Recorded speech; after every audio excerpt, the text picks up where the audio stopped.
আসসালামু আলাইকুম রহমতুল্লাহি ওবারাকাতুহু। প্রিয় দর্শক, এবার থলের বিড়াল বের হয়ে আসছে।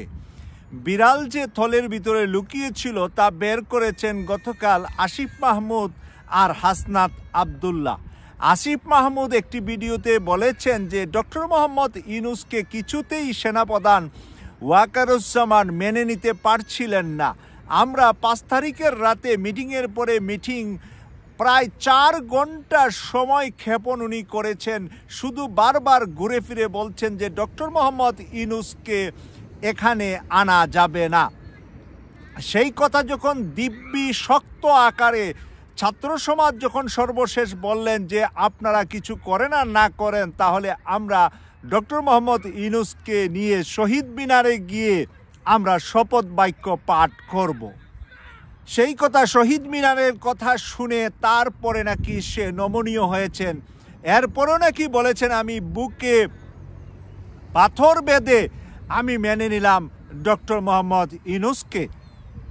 আজকে 7 মাসেরও বেশি সময় সেনাবাহিনী মাঠে আছে, কিন্তু আমাদের দেশে চুরি, খুন, ধর্ষণ হয় সেনাবাহিনীর চোখের সামনে কি করে হয়?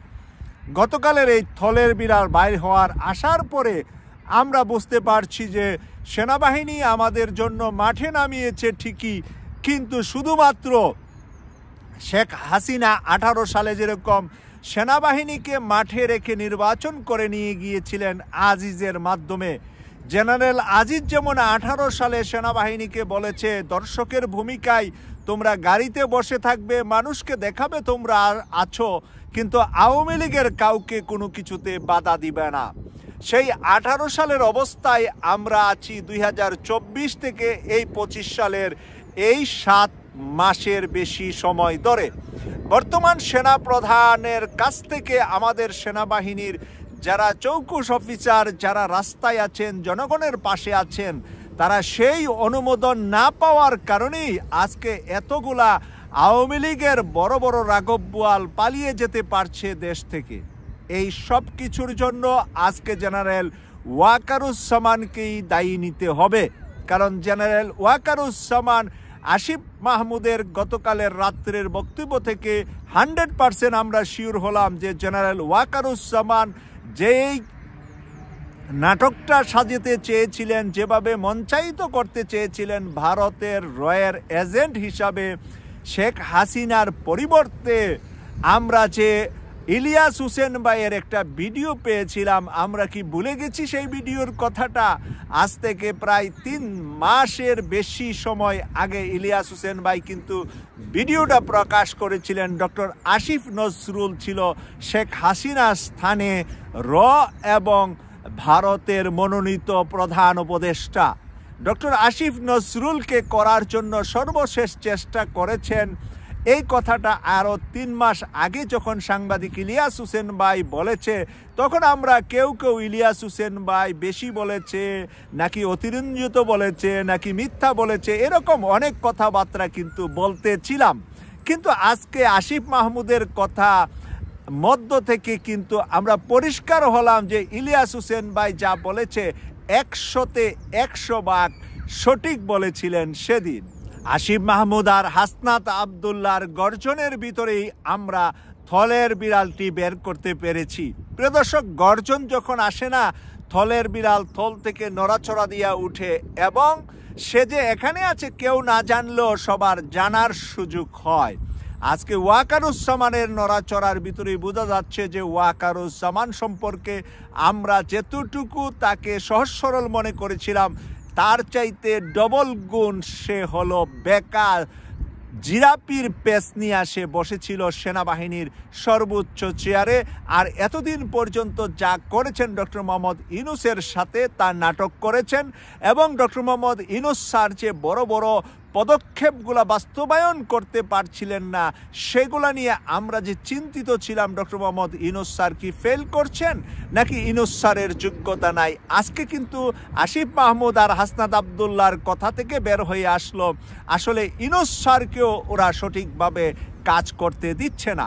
কিন্তু ইউনূস স্যার এখন চায়না সফরে যাবে, চায়না থেকে ফেরত এসে বাংলাদেশের এই 2টা চেয়ার নিয়ে সিদ্ধান্ত নেবেন বলে আমরা বিশ্বাস করি। একটা হলো রাষ্ট্রপতি চুপ্পু, আরেকটা হলো সেনাপ্রধান ওয়াকারুজ্জামান। এই দুইটা চেহারের পরিবর্তন আনার জন্য দেশের তরুণ সমাজ, দেশের অনেকগুলা রাজনৈতিক দল যখন আলোচনা করছিলেন, বক্তব্য দিচ্ছিলেন, তখন এই জায়গায় আবার তাদেরকে ফিরিয়ে রাখা হয়েছে আরও একটি আমার প্রিয় রাজনৈতিক দল বিএনপি থেকে বারবার ফিরিয়ে রাখা হয়েছে। চুপ্পুকে বাতিল করা যাবে না, রাষ্ট্রপতির শূন্য পদ হলে সংবিধানের সমস্যা হবে। আবার সংবিধান যখন পরিবর্তনের জন্য 16 ডিসেম্বর তারা শহীদ মিনারে নতুন সংবিধানের ঘোষণা দিবে, তখন বিএনপি দৌড়াদৌড়ি শুরু করে দিলেন। মির্জা ফখরুল ইসলাম আলমগীর দৌড়াতে শুরু করলেন, ডক্টর মোহাম্মদ ইউনূসকে গিয়ে বললেন যে এই কাজ করলে বাংলাদেশে বড় মাপের গৃহযুদ্ধ সমস্যা তৈরি হবে, তাই এটা ছাত্রদেরকে করতে দিবেন না। তাই ডক্টর মোহাম্মদ ইউনূস স্যারের অনুরোধে ছাত্ররা সেদিন বন্ধ রেখেছিল। কিন্তু আজকে কি এই ছাত্ররা আর থেমে থাকবে? এখন যদি বিএনপি মানাও করে, ছাত্ররা কি এই চুপ্পুকে রাখবে, না এই সংবিধান রাখবে, না এই সেনাপ্রধানকে মেনে নেবে? ছাত্ররা এখন কি বলছে, আজকে কি বলছে? 48 ঘন্টা সময় দিয়েছে আওয়ামী লীগকে নিষিদ্ধ করার জন্য। এইটা এখন স্টেপ বাই স্টেপ আসবে নিচের দিকে। উপরের দিক থেকে তারা শুরু করলো, আওয়ামী লীগ নিষিদ্ধ হবে, আওয়ামী লীগের নির্বাচন করার কোনো ধরনের সুযোগ থাকবে না। তারপরে তারা আসবে চুপ্পুর উপরে, তারপরে তারা আসবে সংবিধানের উপরে, তারপরে আসবে সেনা প্রধানের পদত্যাগের বিষয়ে। এই বিষয়গুলো এখন ছাত্র সমাজ আজকে যে ঘোষণা দিয়েছে, এই ঘোষণা থেকে তাদেরকে আর দমাতে পারবেন না। কি কারণে দমাতে পারবেন না সেটাও আমি বলে শেষ করছি। এই কারণে পারবেন না যে দেশের আবাল বৃদ্ধ বনিতা, কৃষক, শ্রমিক, জনতা সবাই বিষয়টা জেনে ফেলেছে। যখন বিষয়টা জেনে ফেলেছে, এখন ছাত্রদেরকে সেই সাপোর্ট দিবে দেশের 18 কোটি মানুষের মধ্যে মেজরিটি মানুষ। যেই মানুষগুলা 26শে জুলাই স্বাধীন করেছে বাংলাদেশে, সেই মানুষগুলা এখন ছাত্রদের সাথে থাকবে, কারণ ছাত্ররা সঠিক জায়গায় আছে। আর আমরা যারা রাজনীতিবিদ, যাদেরকে আমরা সম্মান করি, যাদেরকে আমরা এতদিন পর্যন্ত দেশপ্রেমী রাজনীতিবিদ মনে করেছি, তারা যে দেশকে ফাঁকি দিয়ে শুধু সিংহাসন, শুধু চেয়ারটাই দরকার মনে করে, সেই জিনিসটা আজকে দেশের জনগণের কাছে পরিষ্কার হয়ে গিয়েছে। তাই জনগণের কাছে এটা পরিষ্কার হওয়ার কারণে আর কোনো স্কোপ থাকবে না এখন ছাত্র সমাজকে কোনো বিষয়ে বাধা দিতে। যারা বাধা দিতে আসবেন, মনে রাখবেন যে আপনাদের বটগাছের শিকড় তারা উপড়িয়ে ফেলবে। তাই আমি অনুরোধ করব আমার প্রিয় দল বিএনপি যেন এই সমস্ত ঝামেলায় না আসে। কাউকে বাধাও দেওয়া দরকার নাই, কারো পক্ষ নেওয়া দরকার নাই। না ভারতের পক্ষ, না আওয়ামী লীগের পক্ষ, না হাসিনার পক্ষ বিএনপি নিবে, আবার না ছাত্রদের দাবিগুলার বিরোধিতা করবে।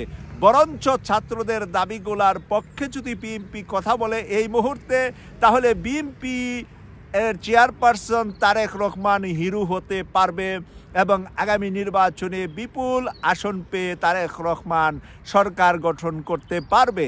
আর ছাত্রদের সাথে যদি দ্বিমতে চলে যায়, তাহলে আমার কাছে বড় সন্দেহ হচ্ছে যে তারেক রহমান সাহেব বাংলাদেশে ফেরত আসতে পারবে কি, আর আসার পরেও উনি নির্বাচন করে উনি কি বাংলাদেশের প্রধানমন্ত্রী হতে পারবেন কিনা, এই সন্দেহটা আমার জেগে উঠবে যদি তারেক রহমান সাহেব পরিষ্কার না করেন যে আমরা ভারতের পক্ষে নাই, হাসিনার পক্ষে নাই।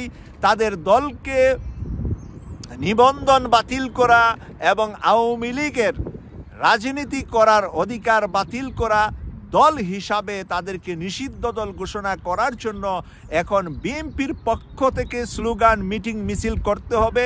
বিএনপি যদি এই মিছিল মিটিং করে ভারত বিরোধিতা করে যদি বিএনপি কথা বলে, হাসিনা বিরোধিতা করে যদি বিএনপি কথা বলে, প্রেসিডেন্ট চুপ্পুর বিরোধিতা করে যদি বিএনপি কথা বলে, সংবিধানের বিরোধিতা করে, দ্যাট মিনস ৭২-এর সংবিধানের বিরোধিতা করবে এবং নতুন সংবিধানের পক্ষে যদি বিএনপি কথা বলে, আমার বিশ্বাস বিএনপি হিরো হবে এবং আগামীতে বিএনপি সরকার গঠন করবে। আর এটার বিরোধিতা যেই দল করবে সেই পচে যাবে। একেবারে কাঁঠাল পচলে যেরকম এটা আর ব্যবহার করা যায় না, খাওয়া যায় না। আম পচলে কিছুটা ফেলে দিয়ে কিছুটা খাওয়া যায়, কাঁঠাল পচলে পায়খানার মতো অদম হয়ে যা।